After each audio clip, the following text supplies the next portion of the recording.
Bonjour, aujourd'hui nous allons essayer de donner de la clarté à notre carte. Pour cela, je vous propose d'ajouter du texte qui apparaîtra sur le PCB et de retirer du texte qui apparaît pour l'instant à l'écran. Je vais tout d'abord commencer par retirer le texte inutile qui nous surcharge.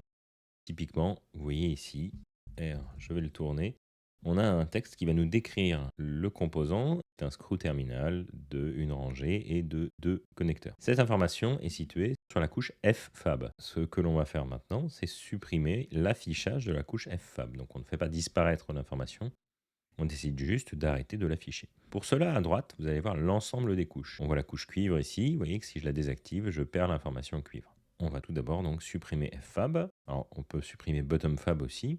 Ce que je vous propose ici, c'est de supprimer toutes les couches dont on n'a pas besoin. Edgecuts, il va falloir le garder, hein, c'est le contour de la carte. Courtyard, ce sont des indications sur les zones sur lesquelles il ne faudrait pas placer d'autres composants. Donc je vous invite à les conserver toutes les deux. Et vous voyez que j'ai décidé de garder, courtyard, on l'a vu, les couches de cuivre, CU, et les couches silkscreen. Le silkscreen, c'est du texte. Si vous regardez un PCB, vous allez trouver une encre généralement blanche sur le dessus de la carte ou le dessous, ou les deux. Et c'est ce qui va nous servir dans cette deuxième partie. On va pouvoir ajouter des éléments de texte. Pour ça, on va utiliser l'icône ici texte et on va renseigner et permettre à l'utilisateur final de comprendre où il doit connecter signal.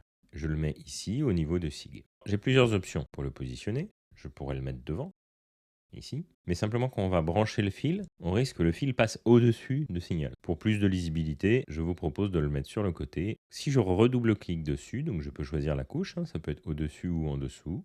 Je peux choisir la police et je peux l'agrandir.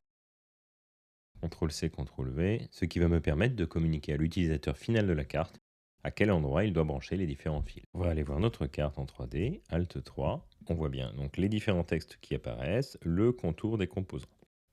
Merci d'avoir suivi cette vidéo jusqu'ici. Dans la prochaine, nous verrons comment gérer les cartouches.